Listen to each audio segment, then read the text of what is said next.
When political giants fell like clowns, Moradi Desai of Janata Party became the new prime minister.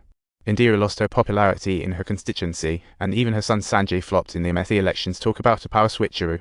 This isn't just politics, it's a full-blown political circus. After Janata Party took over, it sought revenge on Indira, arresting her with many charges, including misusing power during a state of emergency. Police showed up at her door with an arrest warrant like it was a reality show. Indira calmly remarked that the only political mistake was when the cops were playing in her death chamber. Once jeered, now booed, the mighty Indira Gandhi found herself unable to afford a loaf of bread, waiting in jail for her trial.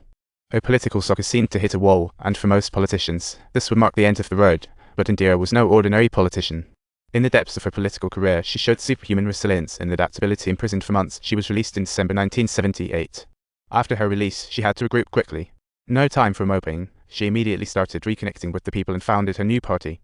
Splitting from the old Congress party, at first she had only a handful of loyal supporters, but her determination was as strong as steel. In 1978, upon hearing about a weekend massacre in Balsi, Bihar, she decided to pay a visit herself. This choice would become the super twist in her political. When she tried to get to Balsi, officials blocked her car, claiming wild elephants were in the way. Sounds like a punchline. Indira didn't give up. Instead, she made a wild choice to bulldoze her way through and headed straight for Balsi. By the time she reached Balsi, villagers surrounded her, having just survived a tragedy, with survivors looking scared and heartbroken. Hunger and poverty were rampant here, bringing great suffering to those villagers who sought help, and for them, Indira showed up sans press entourage, simply presenting herself as a humble civilian. She sat among the crowd, listening to villagers share their pain and struggles, when an old lady offered her a tiny piece of bread, possibly the only food she owned. Filled with overwhelming emotion and deep sympathy, Indira turned to a mother who was inconsolable due to the loss of her son and whispered softly.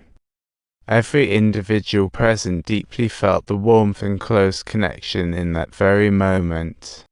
Indira was no longer the high and mighty prime minister, but a fellow human in pain, and an elder tremblingly proclaimed, "We'd rather starve than not see you back in power."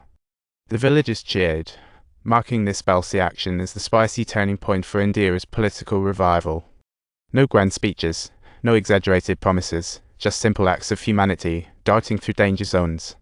Reaching out to the forgotten, she changed public perception, and her story spread like wildfire across the nation. Past criticisms were swept away as a new narrative emerged. Indira wasn't just a person with mistakes, she genuinely cared for India's poorest. Meanwhile, the ruling party was facing disaster, with internal strife escalating and opposition alliances crumbling. The power struggle between PM and Deputy PM became public, but Deputy PM took over. The government remained a shaky sandcastle. By July 1979, news of the new PM resignation broke, plunging India back into political uncertainty, with support for India rising from all corners. Seizing the moment, he addressed the crowd, met with loud cheers. In January 1980, Indira Gandhi led the Congress party. Winning the national election by a landslide, this woman, once deemed politically finished, took her oath as India's prime minister 3 years later. She accomplished one of history's most remarkable political comebacks, starting out with a voice like thunder. Fate's hand is like a mischievous girl, sometimes leading Indira to personal tragedies. On June 23, 1980, her youngest son Sanjay had an accident during a flight performance, zooming through the sky like a bird. That morning, he hopped into a small plane for some trick flying only to come crashing back down to earth painfully. Anticipation for a miracle was replaced by tragedy. Indira gently consoled, "Don't you worry, baby. I love this feeling right now. It's simply unbelievable. Your son flew so high, it's truly moving." Their support for the US was simply earth-shattering and awe-inspiring. During her second tenure as Prime Minister of India, Indira Gandhi faced numerous new challenges, particularly the increasingly severe separatist movement situation in Punjab. Sikh leaders and their followers were stashing weapons in the Golden Temple, challenging the government's authority. Northern violence erupted, leaving Indira no choice but to act decisively. In June 1984, she ordered Blue Star, deploying troops to quell militants at the Golden Temple. Due to extreme actions from Sikhs, including assassination plans, Indira seemed to anticipate her impending fate. Yet in her heart, there was never a trace of regret, only a desire to fight valiantly for her nation. Ready to eliminate any obstacles, she would nourish every drop of blood for the future of India. In the final act, Indira faced a brutal assassination going down at the hands of her closest guards. Indira fell to the ground, shot 3 times, bleeding out. On the morning of October 31, 1984, India's Iron Lady departed this world. Her ashes were scattered across the majestic Himalayas, precisely as she had wished during her lifetime. Indira Gandhi's life was full of contradictions. She was both the defender and the greatest threat to democracy. She understood the plight of the poor while enacting policies that harmed them.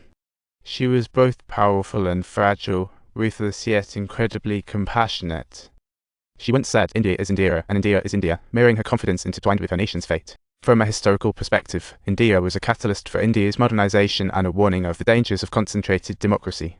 She created some of India's most glorious military victories while also ushering in the darkest moments of democracy. If you enjoyed this story, please don't forget to subscribe to our channel and embark on a journey with us to discover even more historical marvels.